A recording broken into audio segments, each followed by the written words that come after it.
यहाँ चाहिँ यहाँ एउटा कहाँबाट अर्डर गरेर गर्नुभएको रहेछ उहाँको गिफ्ट नाम के हो पठाइदिनु उहाँको भएको छ नाम हामीलाई के हो?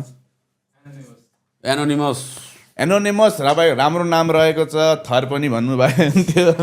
नाम चाहिँ एनोनिमस राखे पनि अर्कोचोटि चाहिँ थर पनि भनिदिनु होला होइन अब तपाईँहरूले यसरी चाहिँ गिफ्ट दिँदाखेरि राम्रो लाग्छ मलाई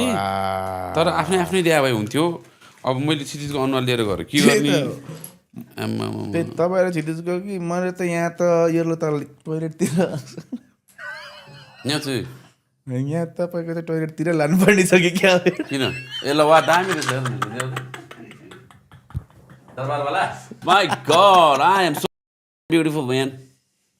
यस्तो थाहा थिएन यार मलाई है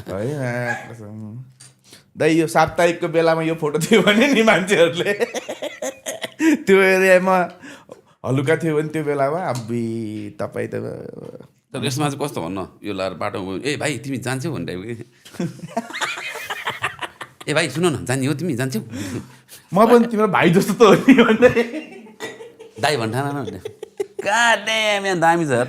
विजय निवासको बेला यो एपिसोड रमाइलो भएको थियो this is really epic this is like kind of a turning point in my comic career थुक्क भाइरल भएको यार अनि थ्याङ्क यू सो मच हो तपाईँ जोसुकै हुनुहुन्छ अनि यो थ्याङ्क यू भेरी मच एनोनमसजीलाई धेरै धेरै धन्यवाद एनोनिमस यसो हेर्दाखेरि चाहिँ केटा मान्छे नै जस्तो लाग्यो मलाई किन भन्दाखेरि उहाँले कतार हेर्नु हुँदो रहेछ जस्तो पनि लाग्यो हामीलाई यसो हेर्दाखेरि दरबारै हेरेर दरबारबाटै हेरेर यो दुइटा गेस गर्दाखेरि चाहिँ मलाई त्यस्तै त्यस्तै लाग्यो कमेडी दरबारबाटै हुनसक्छ ठिक छ त्यस फरक त्यति हो कि क्षितिजको जहाँ पनि राख्न मिल्छ मेरो त लुकाउनु पर्ने भयो त्यही भनेको तपाईँको चाहिँ साप्ताहिकको एरामै पठाउनु पर्ने भयो अलिकति दामी छ दामी दामी दामी दामी